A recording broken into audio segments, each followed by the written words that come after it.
Long ago, in a distant land during the 5th or 6th century, lived a wise Buddhist monk named Bodhidharma. Renowned as the transmitter of Buddhism from India to China, he introduced a form of Buddhism that later became known as Zen Buddhism. Following in the footsteps of Gautama Buddha, Bodhidharma earned recognition as one of the most influential successors in the history of Buddhism. The story unfolds when Bodhidharma decided to journey to China. Word spread, capturing even the emperor's interest. Feeling deep unease and disturbance in his mind, the emperor sought the wisdom of Bodhidharma. Approaching the monk, he expressed, "My mind is troubled, and you are a great sage. I have been waiting for you. Please, tell me what I should do to bring peace to my mind." Bodhidharma, always unconventional, responded with simplicity, "Don't do anything. First, bring your mind to me." The emperor, puzzled, couldn't quite grasp this advice. Bodhidharma continued, "Come tomorrow morning at 4 o'clock when nobody is around. Come alone, and remember to bring your mind with you." The emperor, torn by doubt, spent a restless night. Many times, he considered canceling the whole idea, thinking, "Is this man mad? What does he mean? Come with your mind." However, Bodhidharma's charisma was enchanting.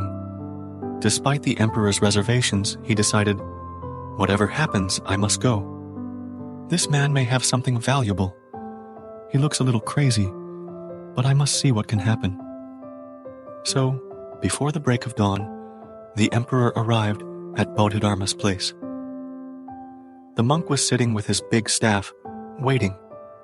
He greeted the emperor asking, "So you've come. Where is your mind? Have you brought it or not?" The emperor, a bit annoyed, replied, "What are you talking about?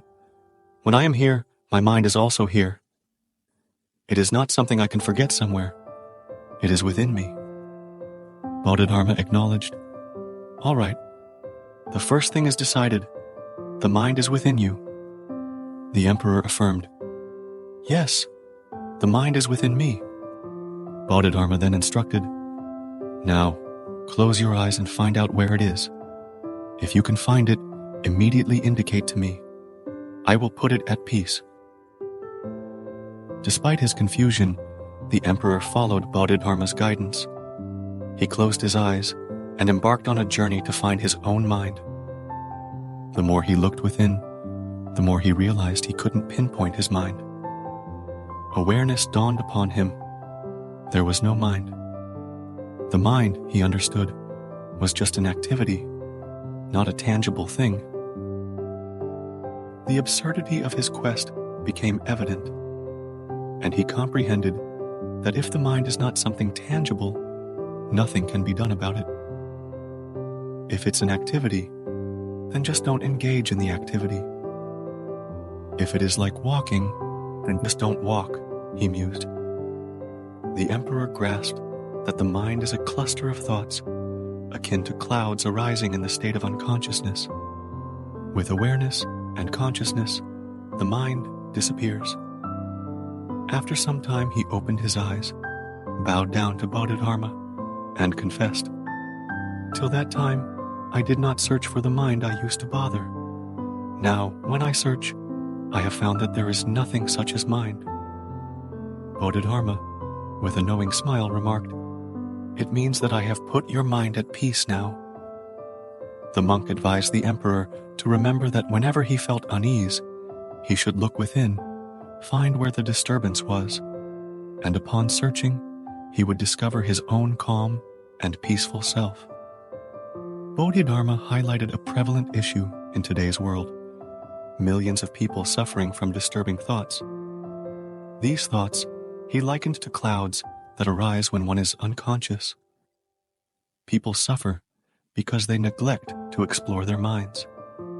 In reality, the mind is nothing but thoughts emerging like clouds in the state of unconsciousness. When individuals become conscious and start observing their thoughts, the thoughts begin to subside. Gradually, they become thoughtless, and the mind transforms into a source of happiness rather than suffering. So, whenever life brings a disturbed mind, Bodhidharma's advice is to sit back and start witnessing thoughts without resistance. Let them come and go without attachment, much like watching traffic as a spectator on the side of a road.